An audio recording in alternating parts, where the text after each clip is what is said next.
अस्सलामु अलैकुम वरहमतुल्लाहि वबरकातुहु। नहमदुहु व नुसल्ली अला रसूलिहिल करीम अम्मा बाद फ़अऊज़ु बिल्लाहि मिनश शैतानिर रजीम यासीन वल कुरआनिल हकीम। समस्त प्रशंसा समस्त गुणगान महान रब्बुल आलमीনের জন্য যিনি আমাদেরকে এই বৃহস্পতিবারে কোরআনের তাফসিরে উপস্থিত হওয়ার তৌফিক দান করেছেন। আলহামদুলিল্লাহ। दुरूद व सलाम बर्षित होक मानवतार मुक्तिर दूत मोहम्मद सल्लल्लाहु आलैहि वसल्लामेर ऊपर। आज के आमादेर आलोच्य विषय सूरा यासिनेर प्रथम थेके निये 30 नम्बर आयात पर्यन्त ताफसिर। तो सूरा यासिनेर मूलत आजकेर आलोचनाय मूलत दुटी पॉइंट निये आल्लाह ताआला आलोचना करेছেন। एकटी रसूल सल्लल्लाहु आलैहि वसल्लामेर नबुवत एवं आल्लाह ताआला ताके जे किताब दान करेছেন সেই किताब सम्पर्के आलोचना करेছেন। एरपर द्वितीय एकटी विषय जे मक्कार कुराइशदेरके सतर्क करार जन्य आल्लाह ताआला एकटा उपमा पेश करेছেন। एकटी नगरेर जेई नगरबासीर काछे आल्लाह ताआला तीनजन नबी प्रेरण करेছিলেন, रसूल प्रेरण करेছিলেন। সেই तीनजन नबी रसूलगणेर आगमनेर पर तादेर परिणाम कि हयेछिल সেই বিষয়ে मूलत आल्लाह ताआला आलोचना करेছেন। प्रथमत यासिन एटी हुरुफे मुकात्ताआत। हुरुफे मुकात्ताआत अर्थ हलो যেই অব্যয়গুলি যেই অক্ষরগুলির অর্থ একমাত্র আল্লাহ তাআলা ভালো জানেন, অন্য কেউ এর অর্থ জানে না। যদিও বিভিন্ন মুফাসসিরিনগণ বিভিন্ন অর্থ করে থাকেন, কিন্তু এগুলি সব ইলমুল গায়বী বিষয়। এই বিষয়ে আল্লাহ তাআলা কাউকে অবহিত করেন নাই। সুতরাং এই সব বিষয়ে যে সকল অর্থ মুহাদ্দিসিনগণ উল্লেখ করে থাকেন সেগুলি থেকে বিরত থাকা ভালো। তো হুরুফে মুকাত্তাআত এটি মোট আল্লাহ তাআলা এই মোট 29টি হরফ বর্ণিত হয়েছে। আর হুরুফে মুকাত্তাআত মোট 27টি সূরার শুরুতে উল্লেখ হয়েছে। তো তার মধ্যে অন্যতম হলো সূরা ইয়াসিন। সূরা ইয়াসিনে মহান রব্বুল আলামিন বললেন ওয়াল কুরআনিল হাকিম, শপথ বিজ্ঞময় কুরআনের। যেই কুরআনে জ্ঞান গর্ব আলোচনা করা হয়েছে সেই কুরআনের শপথ। তাহলে প্রথম আল্লাহ তাআলা যে কোনো কিছুর মাধ্যমে শপথ করতে পারেন। আল্লাহ তাআলা মাখলুকের মাধ্যমে শপথ করতে পারেন। এরপর কোরআন হলো কালামুল্লাহ, আল্লাহ তাআলার বাণী, সেই বাণীর শপথ করেছেন। সাধারণত আল্লাহ তাআলা যে শপথগুলি করে থাকেন সেই শপথ গুরুত্ব বোঝানোর জন্য, যে কোরআনের শপথ অর্থাৎ কোরআন একটি গুরুত্বপূর্ণ একটা কিতাব, মানুষের হিদায়াতের জন্য, মানুষের নাজাতের জন্য, মুক্তির জন্য। এই কারণে আল্লাহ তাআলা এই পবিত্র কোরআনের শপথ করেছেন। এরপরে বলেছেন ইন্নাকা লামিনাল মুরসালিন, নিশ্চয় আপনি রসুলগণের অন্তর্ভুক্ত। অর্থাৎ মুহাম্মদ সাল্লাল্লাহু আলাইহি ওয়াসাল্লামকে মক্কার কুরাইশরা যখন অস্বীকার করেছিল তখন আল্লাহ তাআলা এই আয়াত অবতীর্ণ করেছেন, এই সূরা অবতীর্ণ করেছেন। এই সূরাটি মাক্কি, মক্কাতে অবতীর্ণ হয়েছে। যে নিশ্চয়ই আপনি রসুলগণের অন্তর্ভুক্ত, অর্থাৎ মক্কার কুরাইশরা যদিও আপনাকে অস্বীকার করে এতে আপনার কোনো ক্ষতি হবে না, আপনি আল্লাহ তাআলার পক্ষ থেকে প্রেরিত রসুল। আলা সিরাতিম মুস্তাকিম, নিশ্চয়ই আপনি সরল সঠিক পথের উপর অটল আছেন, প্রতিষ্ঠিত আছেন। তানজিল আল আজিজুর রহিম, আর এই কোরআন অবতীর্ণ হয়েছে পরাক্রমশালী, প্রজ্ঞাময়, দয়ালু আল্লাহ তাআলার পক্ষ থেকে। পরাক্রমশালী আল্লাহ তাআলা পক্ষ থেকে এই কোরআনটা অবতীর্ণ হয়েছে। তো অবতরণ হয়ে থাকে সাধারণত কোনো জিনিস উপর থেকে নিচের দিকে, উপর থেকে নিচের দিকে কোনো কিছু পতিত হওয়াকে অবতরণ বলা হয়। তো কোরআনটা অবতরণ হয়েছে অর্থাৎ নেমে এসেছে আসমান থেকে। তাহলে বোঝা যায় আল্লাহ তাআলা আছেন আসমানে, অর্থাৎ উপরে। আল্লাহ তাআলা সর্বত্র বিরাজমান। এটা কুফরি আকিদা, মুশরিকদের আকিদা এবং এটা কাফেরদের আকিদা, এটা কোনো মুসলিমের আকিদা নয়। বরং আল্লাহ তাআলা আছেন সাত আসমানের উপরে আরশে। কোরআনটা সেখান থেকেই অবতীর্ণ হয়েছে। এই কারণে আল্লাহ তাআলা বললেন তানজিল, অবতরণ হয়েছে। অর্থাৎ সব যে কোনো জায়গা থেকে যদি আল্লাহ তাআলা থাকতেন তাহলে অবতরণ শব্দ না বলে অন্য শব্দ ব্যবহার করতেন, যে এসেছে, কোরআন আপনার কাছে এসেছে, এভাবে বলতে পারতেন। কিন্তু আল্লাহ তাআলা যে শব্দটা ব্যবহার করেছেন তা থেকে বোঝা যায় আল্লাহ তাআলা আসমানের উপরে আছেন এবং সেখান থেকেই কোরআনটা অবতীর্ণ হয়েছে। কেন অবতরণ হয়েছে? লিতুংদিরা কওমাম মা উংদিরা আবাউহুম ফাহুম গাফিলুন, যেন আপনি সতর্ক করতে পারেন এমন সম্প্রদায়কে যে সম্প্রদায়ের পিতৃপুরুষদেরকে সতর্ক করা হয় নাই ইতিপূর্বে। ফাহুম গাফিলুন, সুতরাং তারা গাফিল, অমনোযোগী। অর্থাৎ এটার দ্বারা উদ্দেশ্য হলো সাধারণত আরবদের কাছে নবী আসে নাই, খুব কম নবী এসেছেন আরবদের কাছে। সালেহ আলাইসাল্লাম, শুআইব আলাইসাল্লাম, এরপরে হুদ আলাইসাল্লাম, এরপরে মুহাম্মদ সাল্লাল্লাহু আলাইহি সাল্লাম, এই 4 জন ছাড়া বাকি কোনো নবী আসেনি। আর মুহাম্মদ সাল্লাল্লাহু আলাইহি ওয়াসাল্লামের আগমনের মাঝে আর ইসমাইল আলাইসাল্লামের আগমনের মাঝে ব্যবধান ছিল প্রায় 4 থেকে 5,000 বছরের। তো এই লম্বা টাইম, লম্বা সময় তাদের কাছে কোনো নবী আসে নাই। এই কারণে আল্লাহ তাআলা বললেন যে তাদের পিতৃপুরুষদেরকে ইতিপূর্বে সতর্ক করা হয় নাই, তো তারা এই কারণে গাফিল, অমনোযোগী, আপনি তাদেরকে সতর্ক করবেন। লাকাদ হাক্কাল কওলু আলা আকসারিহিম ফাহুম লা ইউমিনুন। এরপর আল্লাহ তাআলা এই মক্কাবাসীকে আল্লাহ তাআলা 2 শ্রেণীতে বিভক্ত করেছেন। অর্থাৎ যাদের কাছে এই কোরআনটা প্রেরণ করা হয়েছে তারা 2 শ্রেণীতে বিভক্ত। এক শ্রেণী ঈমান আনয়ন করবে, আরেক শ্রেণী ঈমান আনয়ন করবে না। আল্লাহ তাআলা প্রথমে যারা ঈমান আনয়ন করবে না তাদের সম্পর্কে আলোচনা করেছেন। লাকাদ হাক্কাল কওলু আলা আকসারিহিম ফাহুম লা ইউমিনুন, তাদের অধিকাংশের উপর অবধারিত হয়েছে যে তারা ঈমান আনয়ন করবে না। অর্থাৎ অনেক, এটা দ্বারা উদ্দেশ্য যারা মক্কার কুরাইশদের মধ্যে নেতৃস্থানীয় ব্যক্তি যারা ছিল তারা উদ্দেশ্য, অর্থাৎ সবাই না। নেতৃস্থানীয় ব্যক্তি যারা বদর যুদ্ধে বিশেষ করে যারা মারা গেছে তারা কেউ ঈমান আনয়ন করার সুযোগ পায় নাই, ঈমান আনয়ন করে নাই। তাহলে লাকাদ হাক্কাল কওলু আলা আকসারিহিম, তাদের অধিকাংশের উপর, অর্থাৎ অধিকাংশ নেতৃস্থানীয় ব্যক্তির উপর আবশ্যক হয়ে গেছে যে তারা ঈমান আনয়ন করবে না। কারণ পরবর্তীতে কিন্তু মক্কা বিজয়ের পরে মক্কার সমস্ত মানুষ ঈমান এনেছিল, তাদের মধ্যে কোনো ব্যক্তি কাফের ছিল না, সবাই ঈমান আনয়ন করেছিল। তাহলে এখানে অধিকাংশ ঈমান আনয়ন করবে না, এর উদ্দেশ্য হলো নেতৃস্থানীয় অধিকাংশ ব্যক্তি। ইন্না জাআলনা ফি আ'নাকিহিম আগলালা, আমি তাদের গর্দানে, অর্থাৎ ঘাড়ে, এই তাদের গর্দানে আমি রেখেছি বেড়ি, লোহার বেড়ি, অন্য আয়াতে উল্লেখ হয়েছে। তা আমি তাদের গর্দানে লোহার বেড়ি পরাবো, ফাহিয়া ইলাল আযকান, তাদের এই থুতনি পর্যন্ত। যখন বলা হয় এই থুতনিকে, তাহলে তাদের গলায়, এই গর্দানে আমি বেড়ি, লোহার বেড়ি পরাবো, যেই বেড়িটা পৌঁছে যাবে এই গর্দান পর্যন্ত।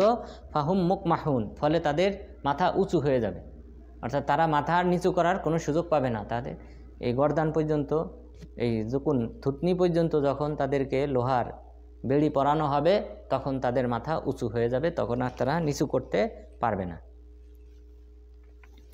তাহলে ইন্না জাআলনা ফি আ'নাকিহিম আগলালা, আমি তাদের গর্দানে বেড়ি পরিয়ে দেব, ফাহিয়া ইলাল আযকান, যে বেড়ি পৌঁছে যাবে তাদের থুতনি পর্যন্ত। ফাহুম মুকমাহুন, ফলে তাদের মাথা উঁচু হয়ে যাবে, তারা নিচু করার আর সুযোগ পাবেন।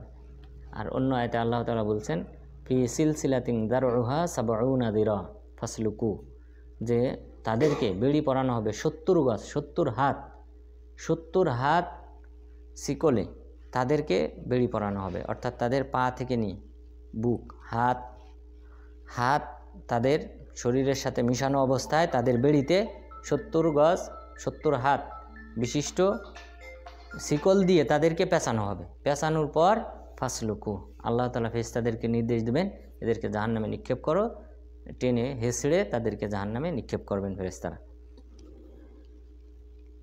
ওয়াজআলনা মিন বাইনি আইদিহিম সাদ্দাও ওয়া মিন খালফিহিম সাদ্দা ফাআগশাইনাহুম ফাহুম লা ইউবসিরুন, এবং আমি তাদের সামনে এবং পশ্চাতে আবরণ রেখেছি, প্রতিবন্ধকতা রেখেছি। ফাআগশাইনাহুম ফাহুম লা ইউবসিরুন, এবং তাদের চোখে আমি আবরণ রেখেছি, ফলে তারা দেখতে পায় না। অর্থাৎ সত্যটা তাদের কাছে আসার পরও তারা এটার আনুগত্য করে না, অনুসরণ করে না। ওয়াসাওয়াউন আলাইহিম আনযারতাহুম আম লাম তুনযিরহুম লা ইউমিনুন, আপনি তাদেরকে সতর্ক করেন অথবা সতর্ক না করেন উভয়ই সমান, তারা ঈমান আনয়ন করবে না। তাহলে এটা হলো এই প্রথম শ্রেণীর ব্যক্তি যারা ঈমান আনয়ন করবে না।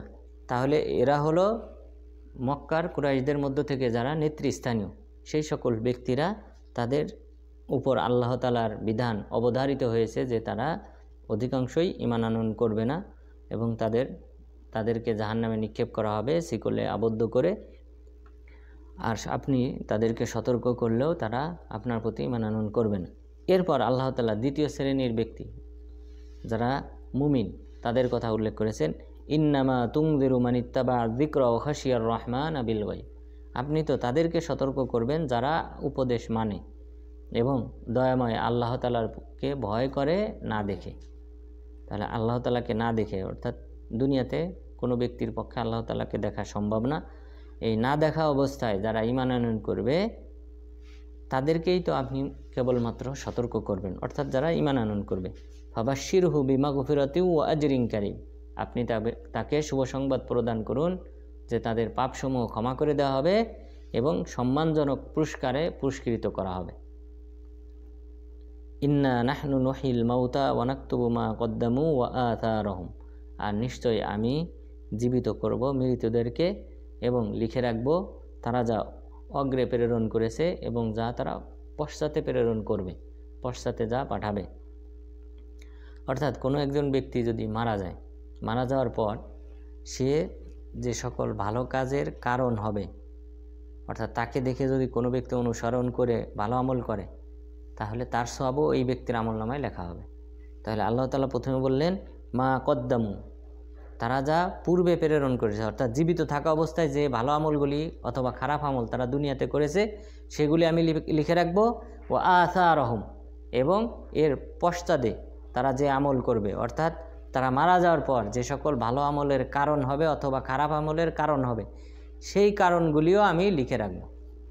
কোনো ব্যক্তিকে দেখে কোনো অঞ্চলে মানুষ যদি সুদের কারবার শুরু করে, ওই ব্যক্তির সে মারা গেলেও পরবর্তীতে যারা তাকে অনুসরণ করে সুদের কারবারি করবে তাদের এই সুদের কারবারির পাপ এই ব্যক্তির আমলনামায়ও লিপিবদ্ধ করা হবে। এটা হলো তাকে দেখে যে সে হলো কারণ এই অঞ্চলে এই সুদি কারবার অথবা মদের ব্যবসা, অন্যান্য অন্যায় অশ্লীল কাজ, অথবা যদি কোনো ভালো কাজ করে, কেউ একটা পানি নেওয়ার ব্যবস্থা করে দিয়েছে। এদেশে আপনারা দেখেছেন যে খাবার পানির ব্যবস্থা করা থাকে, সাবিল নামে যে ব্যবস্থাপনা থাকে। তো এই চিন্তাধারা বাংলাদেশেও কেউ যদি প্রচলন করে, রাস্তার পাশে এরকম যদি পানি নেওয়ার ব্যবস্থা করে খাবার পানির, তাকে দেখে পরবর্তীতে তিনি মারা যাওয়ার পরেও যদি কেউ নতুন করে এই চিন্তাধারা বাস্তবায়ন করে কোনো অঞ্চলে, তার আমল নামায় এই একই সওয়াব লিপিবদ্ধ করা হবে। এটাকেই বলা হয়েছে ওয়া আথারহুম, তাদের পদাঙ্ক অনুসরণ করে যে সকল ভালো কাজ রয়েছে অথবা খারাপ কাজ রয়েছে সেটাও আমি লিপিবদ্ধ করে রাখব।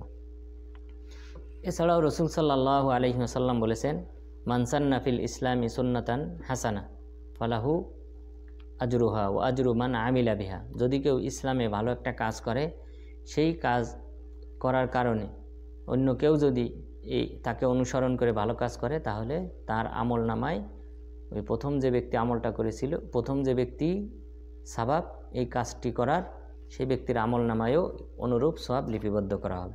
অর্থাৎ কারো আমল নামা থেকে কোনো প্রকার সওয়াব কমতি করা হবে না, উভয়কেই সমান সওয়াব দান করা হবে। ওমান সান্না সুন্নাতান সাইয়্যিআ ফালাহু উজরুহা ওয়া উজরু মান আমিলা বিহা। যদি কেউ ইসলামে কোনো একটা খারাপ কাজ প্রচলন করে, আর যে ব্যক্তি আমল করবে, যিনি প্রচলন করেছেন আর তাকে দেখে যারা আমল করবে, তাদের উভয়ের আমল নামায় সমান পাপ লিপিবদ্ধ করা হবে।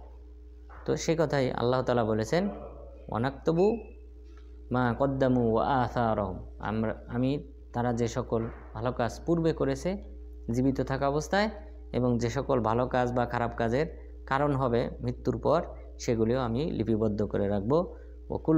ওয়াকুল্লা শাইইন আহসাইনাহু ফি ইমামিম মুবিন। তাদের এই ভালো আমল এবং খারাপ আমল সবই আমি স্পষ্ট কিতাবে লিপিবদ্ধ করে রাখব। অর্থাৎ বান্দার আমল নামায় আল্লাহ তাআলা এটি লিপিবদ্ধ করে রাখবেন।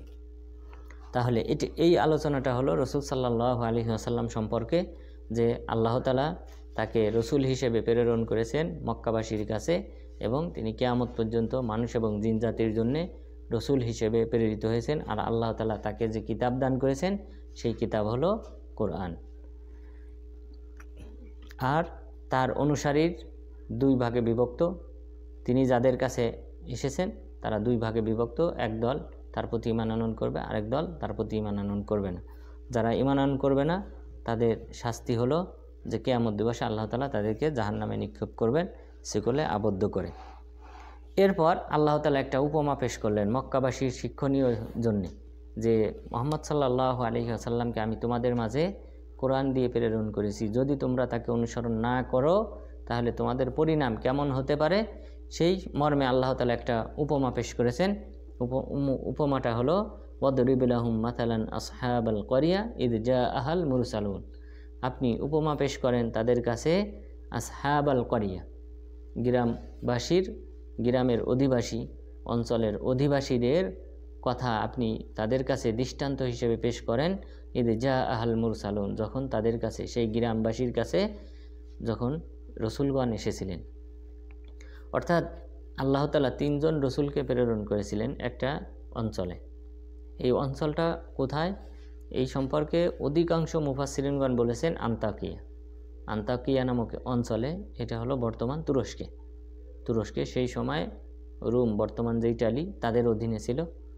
তো আন্তাকিয়া শহরে আল্লাহ তাআলা এই 3 জন নবী প্রেরণ করেছিলেন। প্রথমে 2 জন রসুল প্রেরণ করেছিলেন, 2 জনকে প্রেরণ করার পর তারা তাদেরকে অস্বীকার করে। পরে আল্লাহ তাআলা তৃতীয় আরও একজন রসুল প্রেরণ করেন। মোট 3 জন রসুল প্রেরণ করেন দাওয়াতি কাজের জন্যে। তারা দাওয়াতি কাজ করতেন, কিন্তু তাদের প্রতি কেউ ঈমান আনয়ন করে নাই, একজন ব্যক্তি ব্যতীত, হাবিব আন-নাজ্জার। তাও এই ব্যক্তি অসুস্থ ছিলেন দীর্ঘদিন অসুস্থ থাকার পর এই নবীগণ যখন দাওয়াতি কার্যক্রম শুরু করলেন, তখন এই ব্যক্তির কাছে তারা পৌঁছানোর পর এই ব্যক্তি বলেন যে আমি 70 বছর পর্যন্ত আমি মূর্তির পূজা করি এবং মূর্তিকে ডাকি যেন আমার এই দুরারোগ যেন ভালো করে দেয়, কিন্তু এখন পর্যন্ত ভালো হয় নাই। তখন এই 3 জন রসুল তারা বলেন যে আমরা যদি আল্লাহ তাআলার কাছে দোয়া করি তোমার জন্য, আল্লাহ তাআলা তোমার ওই রোগ ব্যাধি ভালো করে দেবেন। তখন তারা দোয়া করেন, আল্লাহ তাআলা রোগ ব্যাধি ভালো করে দেন। তখন এই ব্যক্তি ঈমান আনয়ন করে, শুধু এই এক ব্যক্তি ঈমান আনয়ন করে। এরপর এই ব্যক্তির পরিণাম হয় যে কওমের লোকজন যখন তাকে অস্বীকার করে, তখন তিনি আসার পর লোকজনদেরকে ডেকে বলেন যে তোমরা এই নবী রসুলগণের প্রতি তোমরা ঈমান আনয়ন করো। তখন তারা অস্বীকার করে এবং এই হাবিব আন-নাজ্জারকে তারা রজম মেরে, পাথর কঙ্কর নিক্ষেপ করে এবং সেই সাথে তারা পা দিয়ে মারিয়ে তাকে হত্যা করে ফেলে, তিনি শহীদ হয়ে যান। যে কথা আল্লাহ তাআলা এই আয়াতগুলিতে উল্লেখ করেছেন। মহান রব্বুল আলামিন বলেন ওয়াদরিব লাহুম মাসালান আসহাবাল ক্বরিয়া ইয জাআহাল মুরসালুন। আপনি তাদের কাছে উপমা পেশ করেন ওই জনপদের অধিবাসীদের যাদের কাছে রসুলগণ এসেছিলেন। ইয আরসালনা ইলাইহিম ইসনাইনি ফাকাযযাবুহুমা ফাআজ্জাজনা বিসালিস। আমি যখন তাদের কাছে 2 জন রসুল প্রেরণ করেছিলাম তখন তারা তাদেরকে অস্বীকার করেছিল, তখন আমি তৃতীয় আরও একজন রসুল প্রেরণ করে তার মাধ্যমে তাদের 2 জনকে আরও শক্তিশালী করি। ফাকালু ইন্না ইলাইকুম মুরসালুন। তখন তারা বললেন যে আমরা তোমাদের কাছে প্রেরিত হয়েছি। অর্থাৎ এই জনপদবাসীদেরকে তারা বললেন যে আল্লাহ তাআলা আমাদেরকে তোমাদের কাছে প্রেরণ করেছেন। ক্বালু মা আনতুম ইল্লা বাশারুম মিথলুনা। তখন তারা অস্বীকার করে বলল যে তোমরা তো আমাদের মতোই মানুষ। তাহলে পূর্ববর্তী নবী রাসূলগণকে অস্বীকার করার পিছনে কারণ ছিল যে তারা আল্লাহ তাআলা সমস্ত নবী রাসূলগণকে মানুষের মধ্য থেকেই কোনো ব্যক্তিকে চয়ন করে রসুল বানাতেন। ঠিক অনুরূপ মুহাম্মদ সাল্লাল্লাহু আলাইহি ওয়াসাল্লামকেও আল্লাহ তাআলা সাধারণ মানুষের মধ্য থেকেই চয়ন করে রসুল বানিয়েছেন। অর্থাৎ সৃষ্টিগতভাবে রসুল সাল্লাল্লাহু আলাইহি ওয়াসাল্লামের মাঝে আর অন্যান্য মানুষের মাঝে কোনো পার্থক্য নেই।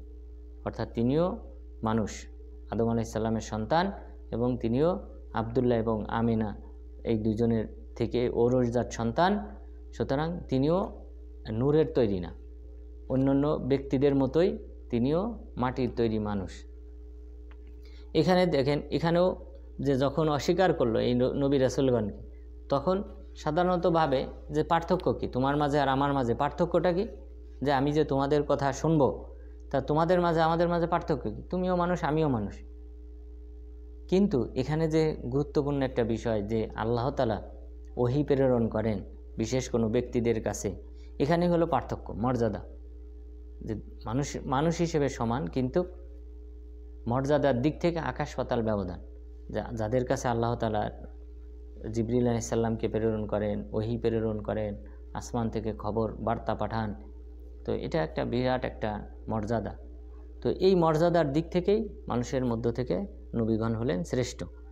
তো তারাও এই একই কারণ দেখায় অস্বীকার করলো যে তোমরা তো মা আনতুম ইল্লা বাশারুম মিথলুনা, তোমরাও তো আমাদের মতো মানুষ।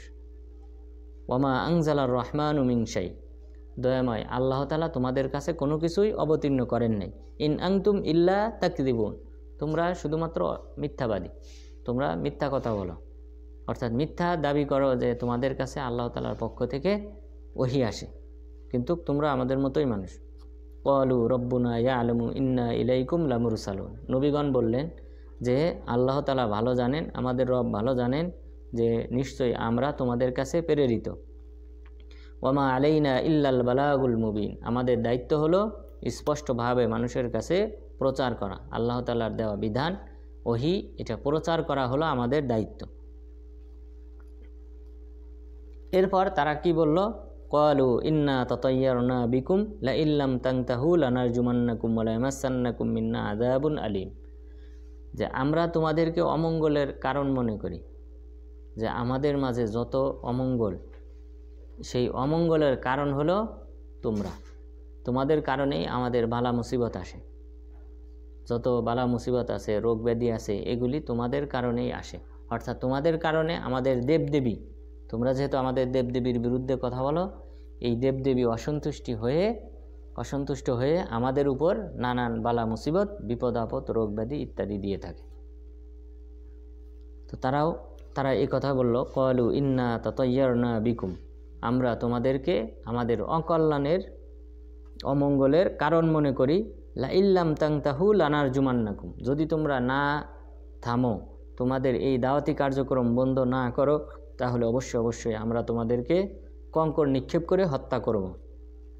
ওয়ালা ইয়ামাসান্নাকুম মিন্না আযাবুন আলীম, এবং তোমাদেরকে অবশ্যই আমাদের পক্ষ থেকে তোমাদের উপর মর্মন্তুদ নিপীড়ন চালানো হবে। অর্থাৎ আমরা তোমাদেরকে যন্ত্রণাদায়ক শাস্তি প্রদান করব যদি তোমরা বিরত না থাকো। ক্বালু তায়িরুকুম মাআকুম, তখন তারা বলল তোমাদের অকল্যাণ তো তোমাদের সাথেই, অর্থাৎ তোমাদের কৃতকর্মের কারণেই তোমরা অমঙ্গলের সম্মুখীন হও। আইন দুঃখিরতুম, যে তোমরা কি অমঙ্গলের সম্মুখীন হও যে আমরা তোমাদেরকে উপদেশ দিই? আমরা উপদেশ না দিলেও তোমরা এই অমঙ্গলের সম্মুখীন হবে। আমাদের উপদেশ দেওয়ার কারণে, সত্যের দিকে আহ্বান করার কারণে তোমাদের অমঙ্গল হয় না। বাল আনতুম কওমুম মুসরিফুন, বরং তোমরা নিজেরাই হলে সীমালঙ্ঘনকারী, তোমরা নিজেরাই হলে পাপাচারে লিপ্ত, তোমরা পাপাচারী, এই কারণেই তোমাদের অমঙ্গল হয়। ওয়াজাআ মিন আকসাল মাদিনাতি রাজুলুন ইয়াসআ ক্বালা ইয়া কওমি ইত্তাবিউল মুরসালিন। এখন এই হাবিব নাজ্জারের কথা, যে তাহলে এই অঞ্চলটা অধিকাংশ মুফাসসিরিনের মতে আন্তাকিয়া হলো বর্তমান তুরস্কে অবস্থিত, কিন্তু ইবনে কাসির রাহিমাহুল্লাহ তিনি বিরোধিতা করেছেন। তিনি বলেছেন যে এটা আন্তাকিয়া না, অন্য কোনো শহরে হবে। কারণ আন্তাকিয়াতে যে ঘটনাটা খ্রিস্টানরা উল্লেখ করে থাকে সেটা হলো ঈসা আলাইহিস সালাম 3 জন দায়ী প্রেরণ করেছিলেন আন্তাকিয়া শহরে। তো ঈসা আলাইহিস সালাম 3 জন আহ্বানকারীকে, অর্থাৎ তার অনুসারীদেরকে পাঠিয়েছিলেন দাওয়াতি কার্যক্রমের জন্য আন্তাকিয়া শহরে। তো তারা দাওয়াতি কাজ করেছিলেন এবং তাদের ডাকে কেউ সাড়া দেয়নি, শুধুমাত্র একজন ব্যক্তি ব্যতীত। তারা এই ঘটনা উল্লেখ করে থাকে। তো এখন কোরআনে উল্লেখ করা হয়েছে যে 3 জন রসুল প্রেরণ করেছিলাম, আর ওখানে বলা হচ্ছে যে ঈসা আলাইহিস সালামের 3 জন অনুসারীকে প্রেরণ করা হয়েছিল আন্তাকিয়া শহরে। তাহলে এখানে কোরআনে বলা হলো রসুল, আর ওখানে বলা হলো 3 জন সাধারণ ব্যক্তি। সুতরাং এখানে বিরাট পার্থক্য, যেহেতু আল্লাহ তাআলা নিজে রসুল প্রেরণ করেছিলেন, আর আমরা জানি ঈসা আলাইহিস সালামের মাঝে আর মুহাম্মদ সাল্লাল্লাহু আলাইহি ওয়াসাল্লামের মাঝে কোনো রসুল নাই। তাহলে ইবনে কাসির রাহিমাহুল্লাহ তিনি বললেন যে এটা আন্তাকিয়া শহর না, অন্য কোনো অঞ্চল হবে। এরপর আরেকটা কারণ হলো যে আন্তাকিয়া শহরবাসীকে যে আল্লাহ তাআলা শাস্তি দিয়ে ধ্বংস করেছেন এ কথা কোথাও উল্লেখ নাই। খ্রিস্টানদের ইতিহাসে উল্লেখ নাই, মুসলিমদের ইতিহাসে উল্লেখ নাই যে আন্তাকিয়াবাসীদেরকে আল্লাহ তাআলা শাস্তি দিয়ে ধ্বংস করে দিয়েছেন। কিন্তু কোরআনে এখানে আল্লাহ তাআলা শেষের দিকে উল্লেখ করেছেন যে তাদেরকে ধ্বংস করে দেওয়া হয়েছিল।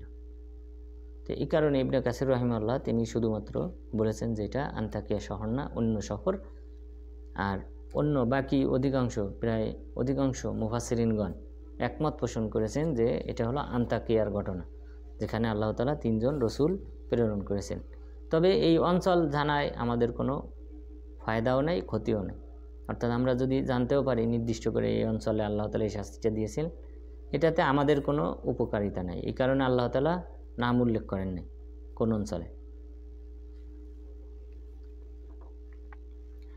এরপর হাবিব নাজ্জার যিনি ঈমান এনেছিলেন তার কথা আল্লাহ তাআলা উল্লেখ করেছেন, ওয়াজা মিন আকসাল মাদিনাতি রাজুলুন ইয়াসা, একজন ব্যক্তি আসলেন আকসাল মাদিনা, শহরের প্রান্ত থেকে, অর্থাৎ সবচেয়ে দূরবর্তী অঞ্চল শহরের, এই শহরের সবচেয়ে গ্রাম্য অঞ্চল থেকে এক ব্যক্তি আসলেন। আসার পর তিনি ইয়াসা মানে দৌড়ে আসলেন, অর্থাৎ তিনি দ্রুততার সাথে আসলেন। আসার পর বললেন, ক্বালা ইয়া কওমি ইত্তাবিউল মুরসালিন, হে আমার সম্প্রদায়ের লোকেরা তোমরা এই রসুলগণের অনুসরণ করো। ইত্তাবিউ মান লা ইয়াসআলুকুম আজরাও ওয়া হুম মুহতাদুন, তোমরা এমন ব্যক্তির অনুসরণ করো যারা তোমাদের কাছে অর্থ কামনা করে না, পারিশ্রমিক কামনা করে না। অর্থাৎ তারা যে দাওয়াতি কাজ করে, তোমাদের কাছে এসে আল্লাহ তাআলার বাণী প্রচার করে, এর বিনিময়ে তো কোনো কিছু তারা কামনা করে না, চায় না। তাহলে এই সকল ব্যক্তিদেরকে তোমরা অনুসরণ করো। কারণ ওই সময়ে এই কথাগুলি বলার পিছনে, অর্থাৎ এই আয়াতটা যে তারা তো পারিশ্রমিক চায় না, কি ওই সময়ে যে সকল ইহুদি এবং খ্রিস্টানদের যে সকল গির্জা ছিল, অর্থাৎ ওই সময় ইহুদিদের যে সকল গির্জায় ছিল, পাদ্রী ছিল, সে সকল পাদ্রীদের কাছে কিন্তু মানত এবং বিভিন্ন হাদিয়া উপকরণ এগুলি কিন্তু প্রদান করা হতো। তো এই গির্জাতে যে সকল ধর্মীয় ব্যক্তিরা থাকতেন, পাদ্রীরা থাকতেন, তারা কিন্তু এই হাদিয়া উপঢৌকন এগুলি কিন্তু তারা গ্রহণ করতেন। তো এখানে আল্লাহ তাআলা উল্লেখ করলেন যে এই যে সকল নবী রাসূলগণকে প্রেরণ করে তারা তো এই জাতীয় কোনো পারিশ্রমিক চায় না, তাহলে কেন তোমরা তাদের অনুসরণ করো না? অর্থাৎ এরাই হলো বেশি হকদার অনুসরণের।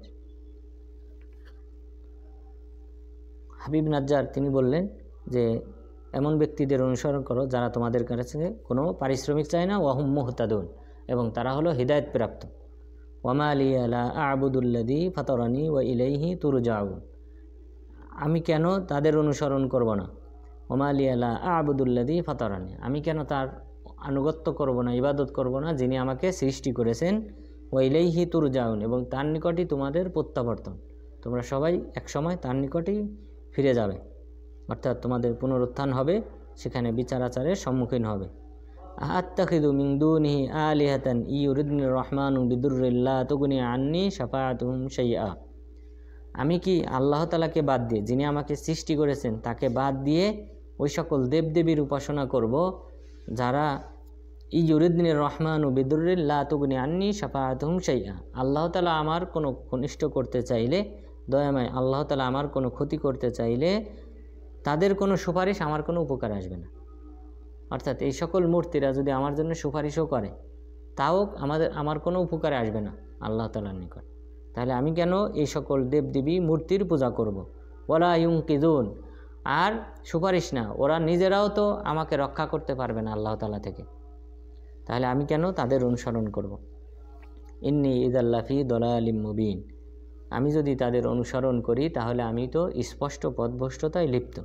ইন্নী আমানতু বিরব্বিকুম ফাসমাউন, আমি তোমাদের রবের প্রতি ঈমান আনয়ন করেছি, ফাসমাউন, সুতরাং তোমরা আমার কথা শ্রবণ করো। এই কথাটা যে তিনি বলতেছেন এটা কিন্তু মৃত্যুবরণের পর, সেই কথা আল্লাহ তাআলা উল্লেখ করেছেন। অর্থাৎ তিনি যখন তাদেরকে দাওয়াতি যখন তাদেরকে বললেন, উপদেশ দিলেন যে তোমরা এই তিনজন রসুলের অনুসরণ করো, তখন তারা তার উপর আক্রমণ করে এবং তাকে পাথর নিক্ষেপ করে হত্যা করে ফেলে, এবং পাথর নিক্ষেপ করে এবং পা দিয়ে মারিয়ে তাকে হত্যা করে। তো এই হাবিব আন নাজ্জারকে সিদ্দিক বলা হয়। সিদ্দিক বলতে আবু বকর রাদিয়াল্লাহু আনহুকে যেমন সিদ্দিক বলা হয়, যে রাসূল সাল্লাল্লাহু আলাইহি ওয়াসাল্লামের কাছে ওহী যখন আসলো বা মেরাজ থেকে যখন ফিরে আসলেন, যখনই বলা হলো যে তিনি এক রাতের কিছু মুহূর্তের মধ্যেই তিনি 7 আসমান পাড়ি দিয়ে আল্লাহ তাআলার সাথে সাক্ষাৎ করে বাইতুল মাকদিস ঘুরে এরপর আবার মক্কায় ফিরে এসেছেন, তখন আবু বকর রাদিয়াল্লাহু আনহু তিনি নির্দ্বিধায় তিনি বলেছিলেন, যদি এই কথা রাসূল সাল্লাল্লাহু আলাইহি সাল্লাম বলে থাকেন তাহলে আমি বিশ্বাস করি। তো তখনই রাসূল সাল্লাল্লাহু আলাইহি ওয়াসাল্লাম তাকে সিদ্দিক উপাধি দেন। তো সিদ্দিক মানে যিনি সত্যায়নকারী, অন্যদেরকে সত্যায়ন করে। তো সিদ্দিকদের অন্তর্ভুক্ত হলেন এই হাবিব আন নাজ্জারও, যে তিনিও এই তিনজন নবী রাসূলগণকে স্বীকৃতি দিয়েছিলেন, সত্যবাদী হিসেবে তাদেরকে স্বীকৃতি দিয়েছিলেন, এই কারণে সিদ্দিক বলা হয়। আর তবে এই সিদ্দিকদের মধ্যে সর্বোত্তম সিদ্দিক হলেন আবু বকর রাদিয়াল্লাহু আনহু। এরপর তিনি বলতেছেন, এখন তিনি যে ঘটনা বলতেছেন মারা যাওয়ার পর তিনি কামনা করেছেন, অর্থাৎ তিনি তার সম্প্রদায়ের কল্যাণ কামনা করেন। এমনকি মারা যাওয়ার পরেও তিনি বললেন, ইন্নী আমানতু বিরব্বিকুম ফাসমাউন, আমি তোমাদের রবের প্রতি ঈমান আনয়ন করেছি, সুতরাং তোমরা মনোযোগ দিয়ে শোনো। কিলা দুখুলিল জান্নাহ, তাকে বলা হলো তুমি জান্নাতে প্রবেশ করো। অর্থাৎ হাবিব আন নাজ্জারকে তিনি মারা যাওয়ার পর তাকে বলা হলো কিলা দুখুলিল জান্নাহ, তুমি জান্নাতে প্রবেশ করো। ক্বালা ইয়া লাইতা কওমি ইয়ালামুন, হায় আফসোস আমার সম্প্রদায় যদি জানতো যে আল্লাহ তাআলা আমাকে জান্নাতে প্রবেশ করতে বলেছেন। তার মানে তিনি মারা যাওয়ার পরও তিনি তার সম্প্রদায়ের কল্যাণ কামনা করতেছেন, আর আল্লাহ তাআলা ওই ঘটনাটা উল্লেখ করে দিয়েছেন। বিমা গফার আলী রব্বি ওয়া জাআলানি মিনাল মুকরামিন, আল্লাহ তাআলা যে আমাকে ক্ষমা করে দিয়েছেন এবং আমাকে যে সম্মানিত করেছেন, এ কথা যদি আমার সম্প্রদায়ের লোক জানতো তাহলে তারাও ঈমান আনয়ন করত এবং তারাও জান্নাতের উত্তরাধিকারী হতো। তাহলে এই কল্যাণ কামনা অর্থাৎ মানুষের আদ-দীন ওয়ান নাসিহা, এই কারণে রাসূল সাল্লাল্লাহু আলাইহি ওয়াসাল্লাম বলেছেন, দিন আমাদের যে ধর্ম ইসলাম ধর্ম এটা হলো আন-নাসিহা, অর্থাৎ একজন আরেকজনের কল্যাণ কামনা করবে। তো এই ব্যক্তি জীবিত থাকা অবস্থায় তো তাদেরকে আহ্বান করেছে ইসলাম গ্রহণ করতে, এবং মারা যাওয়ার পরও সে কামনা করতেছে যদি আমার সম্প্রদায় জানতো যে আল্লাহ তাআলা আমাকে কত বড় মর্যাদা দান করেছেন এবং আমাকে যে ক্ষমা করে দিয়েছেন, এ কথা যদি তারা জানতো তাহলে তারাও ঈমান আনয়ন করত। তা আল্লাহ তাআলা তার এই কামনাটা আল্লাহ তাআলা আমাদের কাছে পৌঁছে দিয়েছেন কোরআনে উল্লেখ করার মাধ্যমে। এরপর আল্লাহ তাআলা এই সম্প্রদায় সম্পর্কে উল্লেখ করলেন, ওমা আনজালনা আলা কওমিহি মিন বাদিহি মিন জুনদিম মিনাস সামা, আমি এই সম্প্রদায়কে ধ্বংস করার জন্য আসমান থেকে কোনো সৈন্যবাহিনী পাঠাইনি, অর্থাৎ ফেরেশতাদেরকে পাঠানোর আমার কোনো প্রয়োজন হয় নাই। ওমা কুন্না মুনজিলিন, এবং আমি এদেরকে প্রেরণ করি নাই। তাহলে আসমান থেকে আমি কোনো সৈন্যবাহিনী প্রেরণ করে আমি এই সম্প্রদায়কে ধ্বংস করি নাই। ইনকানাত ইল্লা সাইহাতা ওয়াহিদা, বরং তাদের ধ্বংসের মূল কারণ ছিল সাইহা ওয়াহিদা, একটা মহানাদ, একটা বিকট আওয়াজ। একটা বিকট আওয়াজ হয় যে আওয়াজে তারা সবাই মারা যায়। তাহলে আল্লাহ তাআলা এই শহরবাসীকে, এই গ্রামবাসীকে ধ্বংস করে দিয়েছিলেন একটি বিকট আওয়াজের মাধ্যমে। ফাইদাহুম খামিদুন, ফলে তারা সবাই নিশ্চুপ হয়ে যায়, নিস্তব্ধ হয়ে যায়, তাদের পুরো অঞ্চল নিস্তব্ধ হয়ে যায় একটা বিকট আওয়াজের মাধ্যমে, তারা সবাই একই সাথে মারা যায়। তো এটা আল্লাহ তাআলার একটা নির্দেশ। এবং যে সিংগায় ফুৎকার দেওয়া হবে, সিংগায় ফুৎকারের সময় কি হবে, ওই আওয়াজটা ধীরে ধীরে বাড়তে থাকবে, অর্থাৎ বিকট আওয়াজটা, এই আওয়াজটা ধীরে ধীরে ক্ষীণ আওয়াজটা বাড়তে থাকবে। মানুষ বলবে যে কি হলো হঠাৎ, এই আওয়াজ বাড়তে বাড়তে এক সময় সবাই মারা যাবে। কারণ মানুষের যে শ্রবণ ক্ষমতা আছে, সেই শ্রবণ ক্ষমতার বেশি আওয়াজ যখন আসবে তখন মানুষ মারা যাবে। তো এইভাবে আল্লাহ তাআলা এই সম্প্রদায়কে ধ্বংস করেছিলেন এবং কিয়ামতের সময়ও অনুরূপভাবে এই বিকট আওয়াজের মাধ্যমে মানুষকে ধ্বংস করবেন। তাহলে ফাইদাহুম খামিদুন, ফলে তারা সবাই নিস্তব্ধ হয়ে গেল। ইয়া হাসরাতা আলাল ইবাদ, হায় আফসোস বান্দাদের জন্যে। হায় পরিতাপের বিষয় বান্দাদের জন্য, মা ইয়াতিহিম মির রাসূল ইল্লা কানু বিহি ইস্তাহজিউন, যে তাদের কাছে যখনই কোনো নবী রাসূলকে প্রেরণ করা হয় তখনই তারা ঠাট্টা বিদ্রূপ করে।